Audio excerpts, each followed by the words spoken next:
Cleaning Nation, welcome to another episode of the Grow My Cleaning Company podcast. As always, we start this show by telling you that you are amazing. Thank you for sharing the show. Thank you for good reviews. Thank you for telling a friend. Thank you for being good, decent, hardworking human beings that allow me to make a bunch of money and keep my wife happy.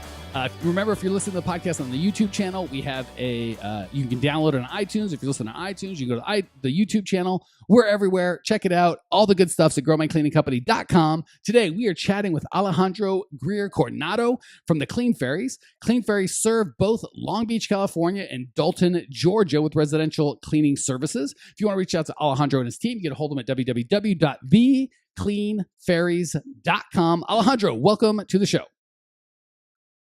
Thank you for having me. All right, I'm just going to go right to it. What on God's green earth is going on with Long Beach, California, and Dalton, Georgia? I'm already confused. Oh. Well, let's start with the Long Beach, California location. Long Beach one, I started that one in 2012. Okay. And now it's self-running. Everything's perfect. You know, book online, pay online, schedule online. Everything's perfectly ran. I have a manager, quality control person out there that takes care of all the clients' information and everything else. Beautiful. Now the Dalton, Georgia, just started it. It's on crutches. I'm trying to bring it up. Okay. And you say out there, that would lead me to believe you live in Dalton, not in Long Beach.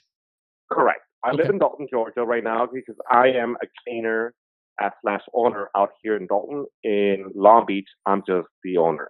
I like that. I like the right off the bat. I like Long Beach better than Dalton.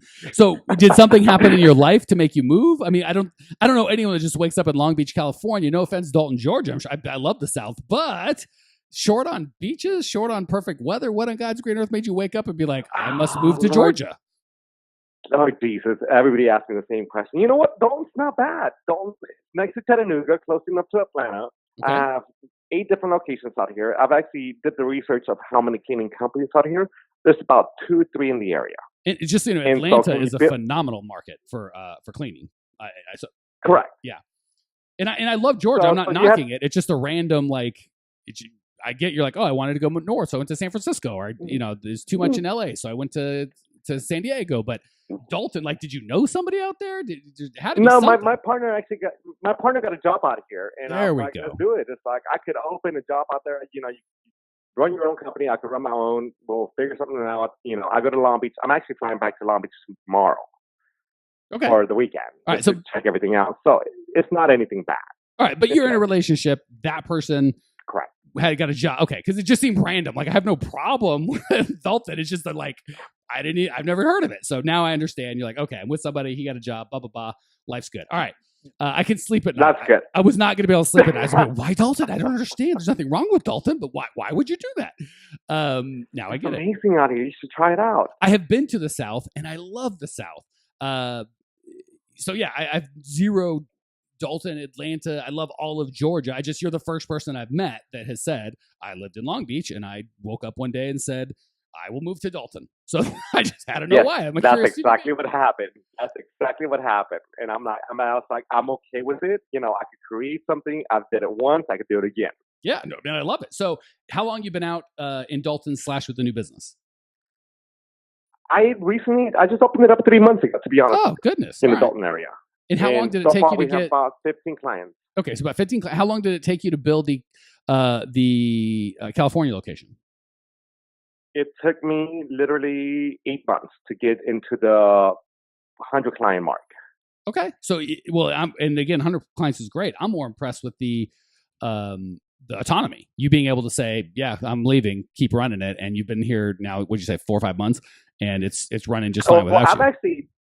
I've been in Georgia for a year, but the Long Beach location's been running by itself. I just decided to literally open the Dalton location. Got it. Okay, so you got what I hear is you got bored and you're like, I don't have enough stress in my life. I'll open another cleaning company.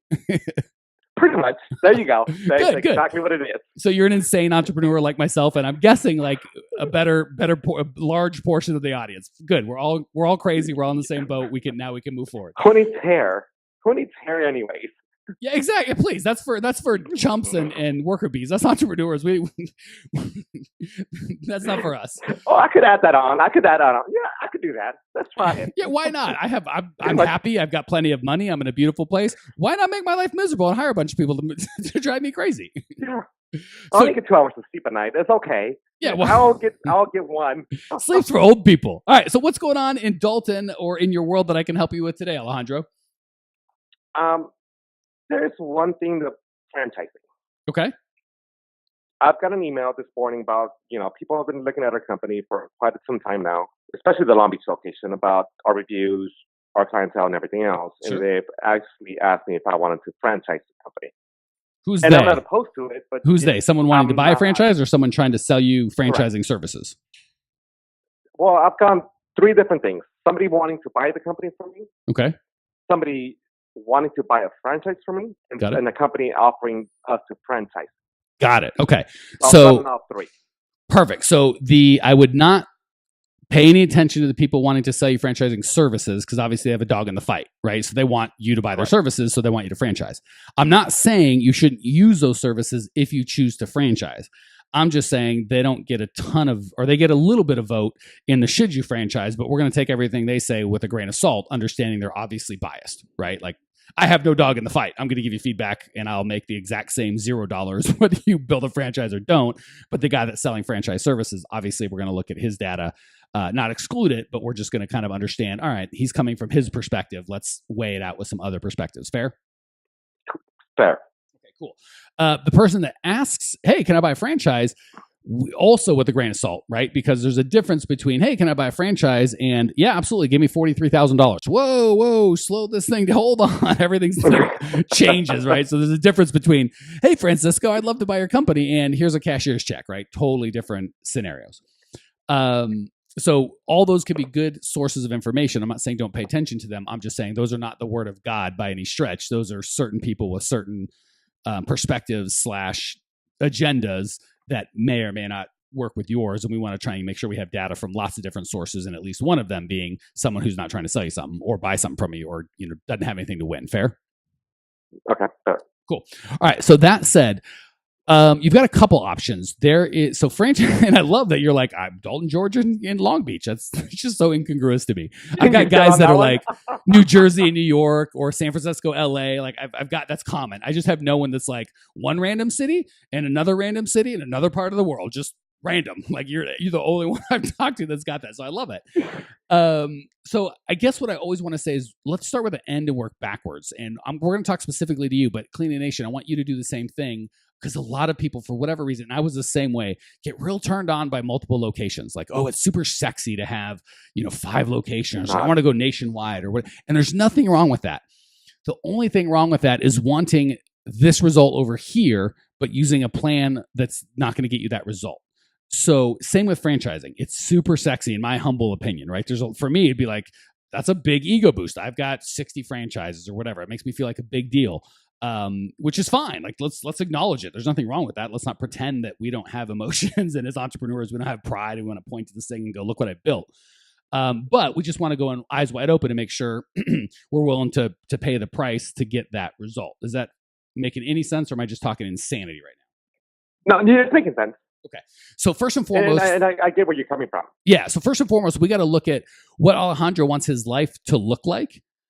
And that would be more of a one-on-one conversation. Obviously, I'm not going to be like, tell me about your childhood, like in front of God and everybody here on the podcast. But the step that you would take without me is, or with a coach, or it doesn't have to be, certainly not online on a podcast, but in private with someone that you trust, walking through what do you want your life to be like in terms of time and in terms of money. Because people I found when I coach them don't really want big companies. They want the result that they think that company will provide them. So they're like, they say, I want a $10 million company. I want to be in 20 cities. And when I really get down to it, that's not what they want. They want the ability to retire or give their kids something or buy nice houses or travel whenever they want without having to worry. Or they want other things. And they just assume, well, if I had a franchise or if I had 20 locations or if I had a $10 million business, whatever the fill in the blank, if I had that, then I would get this thing that I really want. The problem is they pursue the heck out of that and then they wake up and go, I hate my business. It is big, but I don't have the cash flow and I'm not free and it's just miserable and I don't have the life that I want. So definitely don't want you to do that. So step one is understanding clearly what you want your life to be like in terms of time and money. Doesn't matter if you have a bunch of money, but you hate your life. Certainly doesn't matter if you're free. You could quit now and have nothing and, not have any money, but you'd be free as a bird. So you want to kind of leverage that. How much income do I need? What kind of net worth am I looking for? And then what do I want my life to be like, right? Do you love working? Do you love traveling and hate working? So that's kind of the first step. Once you've done that, I can kind of give you some insight into my perspective of what a franchise might look like, what multiple locations might look like, and then kind of on your own or with a coach offline, you could walk through which one of, kind of how to match up those dots. Is that fair? That's fair. Okay, because it would be horribly unfair for me to go, franchises, categorically good. You should absolutely franchise. Like, that's insane. Some people would have a very good experience. Some people have a terrible experience, but it really depends on what you want. So the big mistake I see people making on the new end is thinking, it's this. I'll give you the small one, and then that doesn't seem to relate, and then I'll relate it to the big one. The big one is, I know how to clean really well, therefore I will be the good owner of a cleaning company. People make that mistake all the time. The skill set required to own a cleaning company is very different than the skill set required to clean. To be able to clean, correct, you must be able to clean. To own a cleaning company, the two skill sets you really need are the ability to attract clients and the ability to attract employees. That's really it. That's the first mistake you could make. Doesn't sound like you've made that. The second mistake you could make in franchising is, I'm a really good operator of a cleaning company, therefore I would be a really good franchisor. Very different skill sets. So just like because you can clean doesn't mean you can own a cleaning business. Because you can operate doesn't mean you can be a franchise. I should say can be. You can do whatever you want. This is America, baby. But doesn't mean you'd be a good fit for a franchisor. So just as when people are cleaning and they're like, should I own a business? I'm like, I don't know, but let me tell you kind of what owning a business looks like. And if that life is appealing to you, then you should own a business. Same thing. Let's talk about what a franchisor's life might look like. And then you can see if that's a good fit for you. Both Alejandro and Cleaning Nation. So franchisors, you still need the ability to attract clients, but if you're doing a good job, that's not as hard. It's really weeding through clients and picking the best ones. And that's a problem. A big mistake. And I've owned a franchise, and I've spoken at franchise events for franchisors and spent a lot of time with franchisors. So I've got more perspective than most, but full disclosure, I haven't owned a big franchise. So this is just my perspective. But I found the good franchisors, the successful franchisors, are more picking the right franchisees as opposed to getting all the franchisees, right? So that's a skill set, is understanding who's going to be successful in your system. The second thing that they are good at is systems. So you've got to be able to have a system to, you drop me in the middle of anywhere, Dalton, Georgia, Tallahassee, Florida, Seattle, Washington, and I can have I have the systems that will create a thriving business, or that will allow a competent operator to create a thriving business every time. Repeatable, scalable, dependable systems that don't just work in some markets and sometimes, but work in almost all markets all the time. So that's really what you'd have to focus on. And if you feel like that's something you'd enjoy doing, God bless you. That's a good franchise model. And the way you find out if you can is you open a store and you've already got 2/3 of it. I'd want to see one more company-owned store that was successful that you didn't have to run personally. But once you had 3, if you said, I really enjoy creating these systems and giving support to other people, because you're really moving from operator to coach, right? Instead of having to do all these things and build these, you're still building community, but you're building a community of owners as opposed to a community of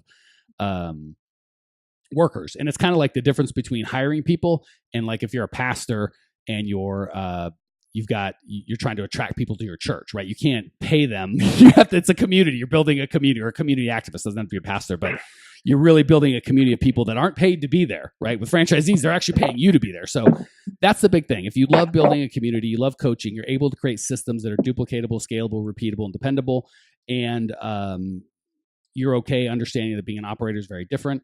It could be for you. The one caveat is, other than understanding it's not the same as operating, is it can take a while. Because again, if you're going to get, a lot of times you get 10%, 5% goes to an advertising pool that you share for everybody. You get the other 5%. So if you've got, $250,000 company, you're only making $12,500 from that guy or gal a year. So, and you have to serve him, right? Or her. You have to provide help. So I found oftentimes, and the franchise people can tell you this, before you get to 100, it's hard to make a lot of money. So 10, 20 franchises can be tough because they need a lot of service and there's not that much money.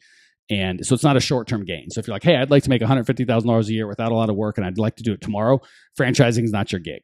If you're saying, hey, I'd like to spend a decade really building something amazing and then sell for an 8-figure exit, $10, $20 million, and I'll work like a dog between now and then, franchising might be your gig.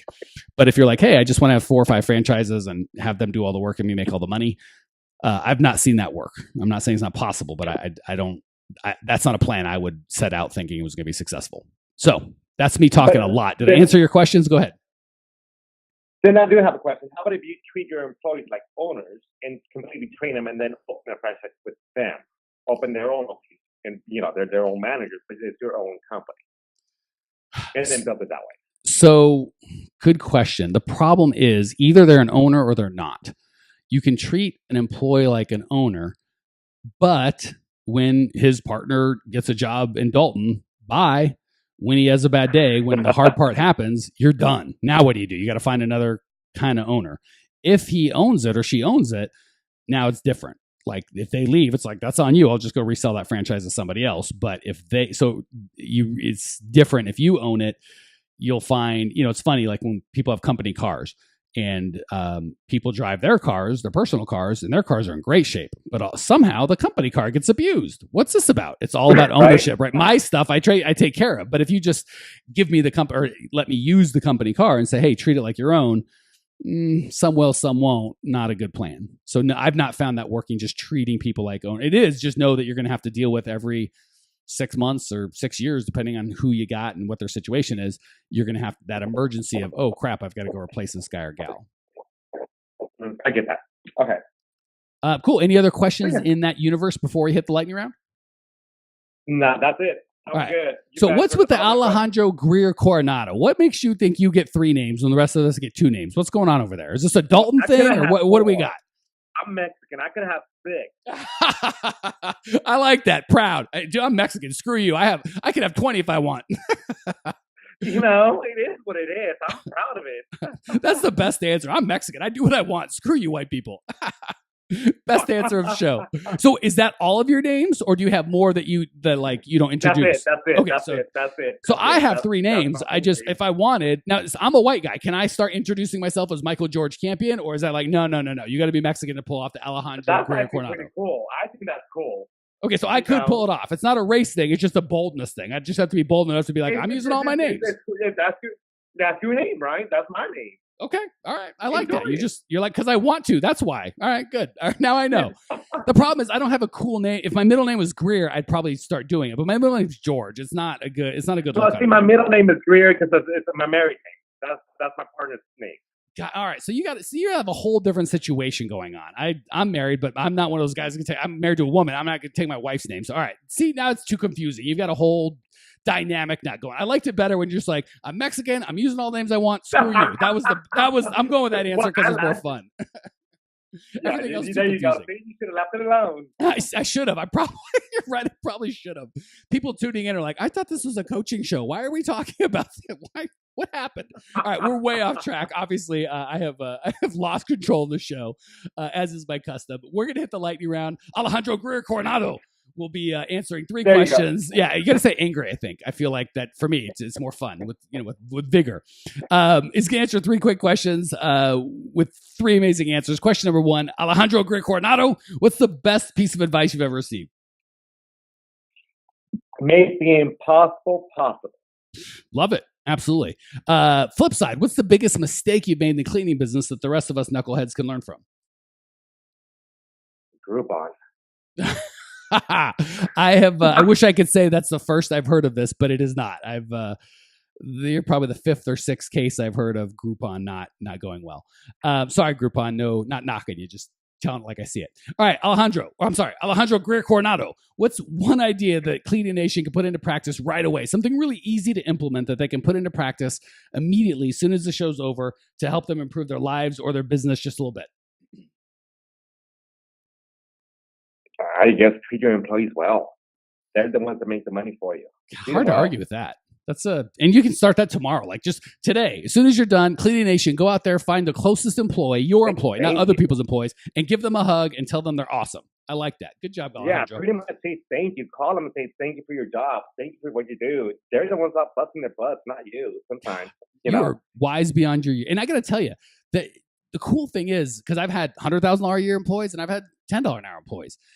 The $100,000 a year employees are kind of used to being treated nicely and with kindness, and like, we appreciate you, because usually to make that kind of money, you have to bring a lot of value to an organization, so that they appreciate it, but it's not a big deal. The $10 an hour employees, I have found more often than not, they've been kicked around, not loved, not respected, not part of a community. And when you kind of show that recognition, that appreciation, it goes so far, way more than money, way more than money. Yeah, I found that you just really appreciate people as human beings and the contribution they're making on your behalf.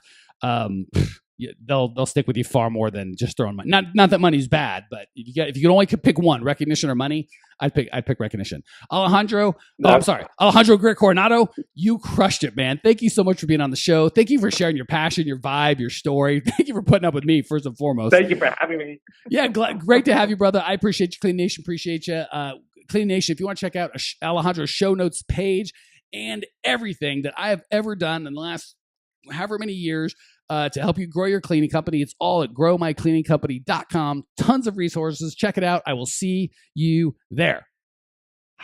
Congratulations! You are now 16% smarter. Still can't get enough cleaning goodness? Go to www.growmycleaningcompany.com for more of the good stuff. Ever want to be rich and famous? Owners of cleaning companies, as well as industry experts, can apply to be featured on the show by emailing our producer Natalie at support@growmycleaningcompany.com. Until then, don't miss out on all the latest cleaning industry lovin' at www.growmycleaningcompany.com. Check it out now.